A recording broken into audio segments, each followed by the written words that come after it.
हम जो कार्य कर रहे हैं वो किसी न किसी रूप से कोई न कोई पशु कर ही रहा है। फिर प्रश्न ये उठता है कि हम में और पशुओं में क्या अंतर है, क्या भेद है। तो देखो 4 पहचान है इंसान होने की, ध्यान से सुनना।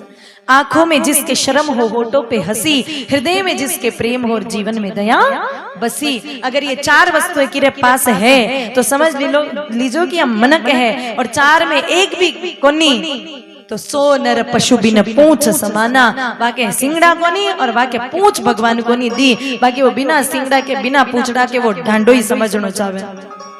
मैं कौन कह रही हूँ? तुलसीदास जी महाराज कह रहे हैं, जिसकी शर्म ना हो, प्रेम ना हो, दया ना हो, मुस्कुराहट ना हो। और आज 4 में से कुछ नहीं बचा लोगों में। न लोगों में प्रेम बचा है, शर्म तो बुरी बेच दी हम लोगों ने, न दया बची और न मुस्कुराहट बची।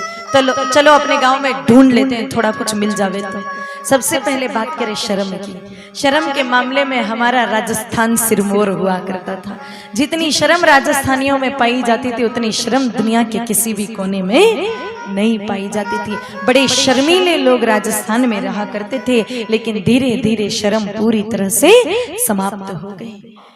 मेरे भाई बहनों, आज से 20-25 साल पहले कोई 13-14 साल की बिटिया घर से बाहर निकलती बिना साड़ी, बिना दुपट्टा डाले घर से बाहर नहीं जाती थी।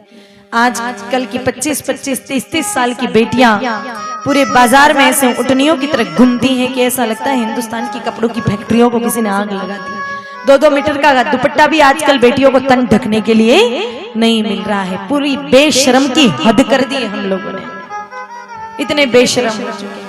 और ऐसा नहीं है कि शर्म केवल माताओं में घटी, शर्म भाइयों में घटी भी। पहले कोई भाई और कोई जरूरी बात करनी होती तो कैसे करते? हाथ बांध के और नजरा नीचे, बिल्कुल ऊपर आंख उठा, बाकी हिम्मत को नहीं होती। अब आजकल की औलाद बात करे अपना पिताओं, थाने कहीं खबर पड़े, क्योंकि शर्म बिल्कुल नहीं है। पहले राजस्थान में एक परंपरा थी, जितने बुजुर्ग हैं आप जानते होंगे। पहले कोई नौजवान युवक पिता बन जाता, जब तक उसका टाबर 2-2.5 साल का नहीं होता तब तक वो अपनी गोद में उठा करके अपने चाचा ताऊ के सामने, काका बाबाओं के सामने नहीं जाता। शर्म महसूस करता था कि मैं खुद अपने टाबर को कैसे ले जाऊं। होता था कि नहीं होता था? ऐसा दिखाया आप लोगों ने, है ना। आज हालत ऐसी है कि हॉस्पिटल में कोई बच्चा हो जावे, बाहर तो टाबर रो नावण भी नहीं होयो, बाहर तो वो टाबर ठीक सुक्यो भी कोनी। और एक बार तो टाबर होता ही माने गोद में पकड़ने, सेल्फी खींचने, पूरा ग्रुप में डाल देवे कि देख भाई मुंह भी पापो बन गयो। ये बेशर्मी नहीं तो क्या है? फिर मेरे भाई बहनों, बात करें प्रेम की। प्रेम के नाम पर कोरा दिखावा। पहले एक दादाजी के 4 बेटे, 4 की बिंदनियां, फिर उनके बच्चे, कुल मिलाकर 28-30 लोग एक छत के नीचे रहकर एक चूल्हे की बनी रोटी खाते थे। पर भाई भाई में तू मैं में होते हुए नहीं सुना था। देरानी जेठानी में कभी तू मैं में नहीं होती थी। आज हालत ऐसी है कि बेटा 1 और चूल्हा 2। बेचारे दादा दादी अलग ही चूल्हे में फूंक मार रहे हैं, उधर बेटा बहू अलग ही लाइटर का बटन दबा रहे हैं। भाई भाई तो छोड़ो, पिता पुत्र भी आज एक छत के नीचे रहकर एक चूल्हे की बनी रोटी नहीं खा सकता। और पिता पुत्र की कहाँ बात करें, कई घरों में तो पति पत्नी न्यारी न्यारी रोटी बनावे थे, था क्या न मेहमा के, कोई मतलब ही। बताओ कहाँ बचा प्रेम? पहले पड़ोस में कोई मेहमान आते, भले ही दूसरी जात के होते, फिर भी प्रेम से बुलाते, भाई जी एक बकरी रोटी तो मारे हटे ही जी हमने जाजो, कोई नहीं तो नींबू पानी, शरबत, ठंडो दूध कहीं तो ले, यूं ना जाओ।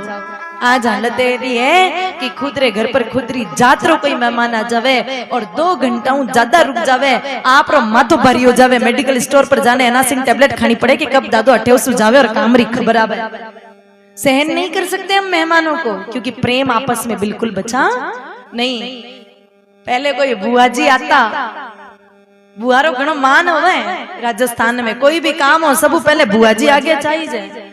कई भी काम हो तो बुआ जी आता और बुआ जी 4-6 दिन रुकता और पाछो जाबा को नाम लेता तो भतीजो रोक तो कि बुआ सा कदी कदी तो आबा मिले, इतनी कहीं जल्दी करो, 1-2 दिन तो और ही रुक जाओ, आया ही हो तो 1-2 दिन और रुक जाओ, फूफा सा ने बात करनी पड़े तो मैं ही कर लूं पर 1-2 दिन तो और रुक जाओ। पहले होता था कि नहीं होता था ऐसा?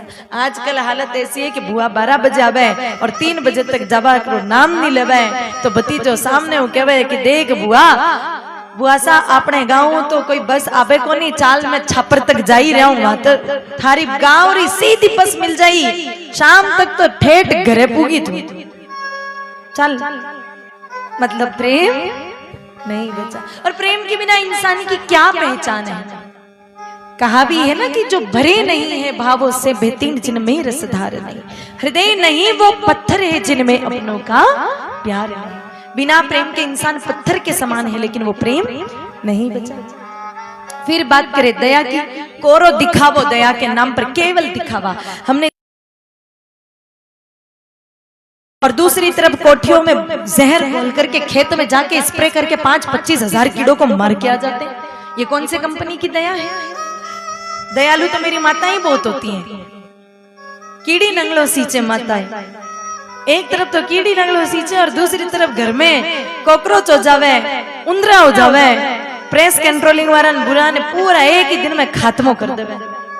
तो ये कोई दया नहीं है, ये केवल दिखावा है। और फिर बात करें मुस्कुराहट की, वो तो बिल्कुल भी नहीं बची।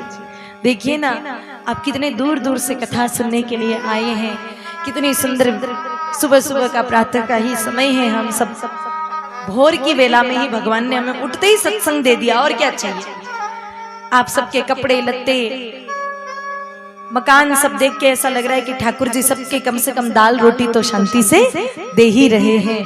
कथा सुन रहे हो, चारों तरफ कूलर लगे हुए हैं, लेकिन फिर भी कुछ लोग तो कथा में भी इतने गंभीर होके बैठे हैं, उनके तो यहाँ कथा में भी मुस्कुराहट नहीं है। ऐसा लग रहा है कि कोई जबरदस्ती खींचने लायो कि कथा तो सुननी पड़े, नहीं तो गोली मारने उड़ा दे। बिल्कुल चेहरे पर मुस्कुराहट नहीं, एकदम गंभीर। अभी भी कुछ चेहरे तो देखकर मुझे ऐसा लग रहा है कि रूस अगली मिसाइल यूक्रेन पे नहीं, जैसे रणदीप सर पे ही छोड़ने का प्रयास कर रहा है। भैया मुस्कुराओ, जो सत्संग में ही नहीं मुस्कुरा सके, बारी घर पे तो कहीं हालत होती होगी।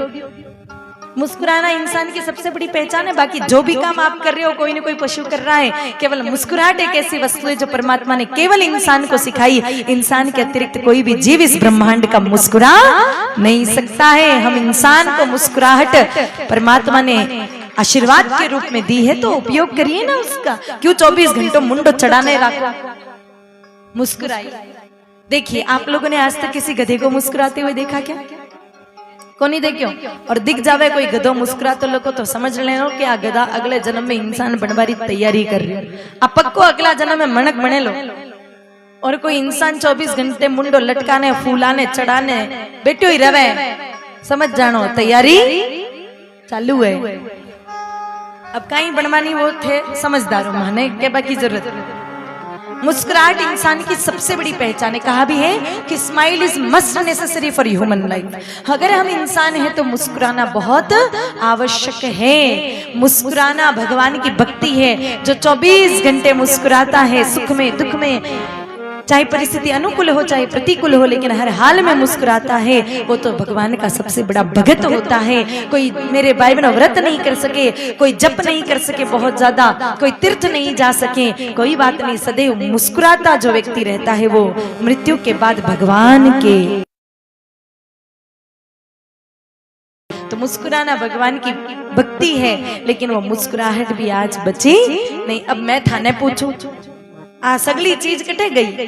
पहले आज 20 साल पहले तो लोगों में प्रेम ही हो, दया भी ही, शर्म तो घनी ही, और मुस्कुराहट भी घनी ही। भले ही अभाव हो, भले ही मकान कच्चा कच्चा, हाँ, भले ही गाड़ियां कोनी, भले ही कपड़ा खाली 2 ही जोड़ी होता, लेकिन फिर भी चेहरे पर मुस्कुराहट तो सदैव रहती। आज हालत ये है कि धन बढ़ गया, संपत्ति बढ़ गई, साधन बढ़ गए, सुविधाएं बढ़ गई, कपड़े तो राम राम राम राम, अलमारियां खोलते वो पूरा पहाड़ के पहाड़ सामने आवे, लेकिन जो मुस्कुराहट होनी चाहिए थी वो नहीं बची। कहाँ गई? तो थाने अगर मैं पूछूं तो थे एक ही जवाब देवला, अरे दीदी कहीं बतावा, जमानो बदल गयो, टाइम खराब आ गई, कहीं करा। दुनिया रो सब बड़ो झूठो जवाब है कि दुनिया बदल गई, समय खराब आ गया। क्या हुआ भैया समय को? समय 365 दिन का 1 वर्ष सतयुग में होता था, आज भी हो रहा है। सर्दी गर्मी वर्षा त्रेता युग में होते थे, आज भी हो रहे। सूर्य नारायण भगवान पूरब से उगकर पश्चिम में अस्त होते थे, आज भी हो रहे। क्या हुआ समय और जमाने को?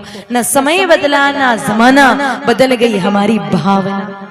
जब तक गाय माता की घरों में रखकर प्रेम से सेवा करते थे, माँ मानकर सेवा करते थे, तब तक लोगों में आपस में प्रेम भी था, लोगों में दया भी थी, लोगों में शर्म भी थी और मुस्कुराहट भी थी। जब से गाय माता घर से निकाली, अकेली गाय माता नहीं गई, घर से और जीवन से दोनों से निकाल दी। केवल घर से ही नहीं निकाली, मन से भी गाय माता को निकाल दिया। और जब से मन से और घर से गाय माता निकली, अकेली गाय माता नहीं बल्कि आपके जीवन का दया, शर्म, प्रेम, मुस्कुराहट सब घर से बाहर निकल गया।